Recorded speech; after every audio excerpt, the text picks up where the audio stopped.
napag-usapan namin dito sa hearing na ito, posible talagang may paglabag sa konstitusyon, kaugnay sa pagpapatupad ng franchise consolidation dahil sa pangungumpiska ng prangkisa at sa pilitang pagpapasali sa mga kooperasyon at co-op. Yun po yung pinaka problema, Mr. Chair, Mr. Secretary. Yan, thank you. Thank you. Last but not the least, the Honorable Fernandez. Nakita mo na? Hindi ko, hinahanap ko eh. Dami ba Secretary, naman kasi para sa inyo na lang po ito kasi pares na po kayo. So, yung sa PNS natin, I'm looking all of these PUB models natin with certificate of compliance as of January 2024. Doon ba sa maraming ito, meron ba ditong parang yung iconic na jeep? Meron tayong na-aprobahan na PNS. Meron po, meron. Meron tayong na-aprobahan na ilan? Ilan yung pa-check lang.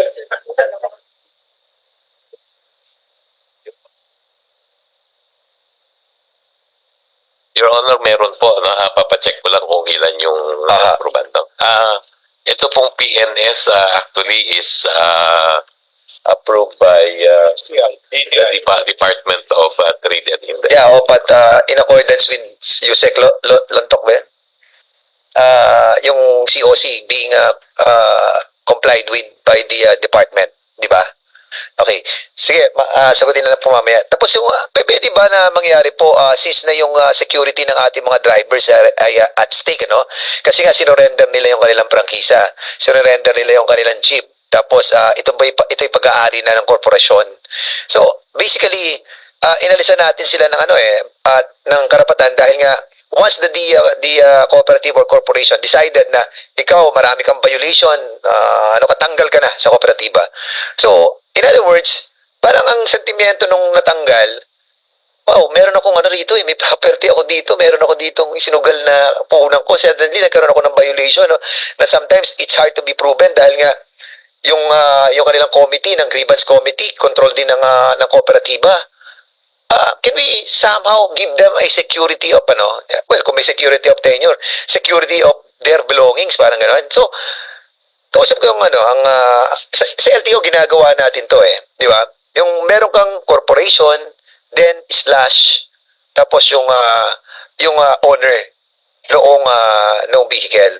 Can we possibly do that to give the security doon sa mga gusto mag-consolidate na meron silang somehow property na dinahawakan? Kasi ang feeling nila, from sila ay isang entrepreneur, from sila ay isang business owner, suddenly naging driver na lang sila. Kasi wala silang hawak Operator na lang sila. Operator nga sila, pero wala naman silang hawak na katibayan kasi korporasyon sila. Ang nagbibigay na lang sa kanila ng security is yung shareholding nila, di ba? But, of course, kapag ikaw naman ay nagkaroon ng unvalidated na mga complaints at napagkaisahan ka ng kooperatiba, knowingly na yung mga kooperatiba natin ay mga bago lamang at hindi pa sila ganun ka-strong, then somehow na-echepuera sila. Katulad yung napag-usapan natin kay Mr. Pangalan? Martin ba yun? Ganun na nangyari natanggal di ba? So, can we do that? For example, ang corporation nila is, ano ba mga corporation? Halimbawa, yung ano isa niya? Metro Rizal Cooperative Transport Cooperative slash. Ito yung nagdala ng kanyang prangkisa. Para may security sila. Can we do that, Mr. Secretary? We'll ask lang po ang LTFRB, no? LTO siguro. LTO. Hindi, franchise kasi pinag-usapan. Sa franchise, sa LTFRB. Sige. Mr. Chair, yung pong sa yung franchise po, i-grant na po natin yun doon sa Transport Service Entity. Yung corporation or company. ko kasi ikaw hindi ka, sasagutin mo sigurado corporation Pinoproteksyonan nyo kasi yung corporation eh. Hindi nyo pinoproteksyonan yung mga members eh. Secretary, tingin mo po. Sa ngayon po yun ang ating guidelines, ano? Pero siguro we'll discuss it. Mr. Secretary, please, i-discuss natin. Kasi, alam mo, kapag nabigyan po natin ng, well, as a matter of fact, dapat medyo lenient yung ating programa, Mr. Secretary, and dapat pumapabor dun sa mga kababayan natin to. Kasi nga, nawala sa kanila yung prangkisa eh. That CR will have their form of guarantee sa kanila. Sana makonsider po, Mr. Secretary. No? And lastly, with regards sa with regards sa pronouncement po ni Speaker about dun sa ang problem ng consolidation is optional. Sinabi po niya yun eh. Mhm. And napanood ko po na sasabihin niya kay Presidente. Of course, pag sinabi niya kay Presidente, somehow baka magkaroon na ng idea si Presidente nung yung magnitude ng problem. In your own personal comment on this pronouncement of the speaker about the problem is the walang option yung ating mga drivers. What is your personal take on this, Mr. Secretary? Personally po, I think consolidation is an important component of the program, no? Pero kung uutusan tayo ng presidente ay we will comply po. Okay. Sige po. At pero yung personal nyo pong paningin. Kasi yun, utos po yun eh. Ito, halimbawa po yung personal po ninyo. Tingin ko po kailangan natin talaga yung consolidation para maging efficient yung operation, no? Yung pong program will protect all the stakeholders, no? Meron tayong social component para maprotektahan yung kung sino man yung hindi magko-comply, no? But in the end po, ang tinitingnan ko dito ay ano ba ang mabuti para sa ating mga mananakay. Yung pong mananakay po natin, millions every day, no? And that follows also, Mr. Secretary, following your lines, no, that we have consolidated the jeepney drivers. Are we going to consolidate also the tricycle drivers? Yung tricycle po, hindi po under sa amin yan, no? Under po yan sa local government. Yeah. But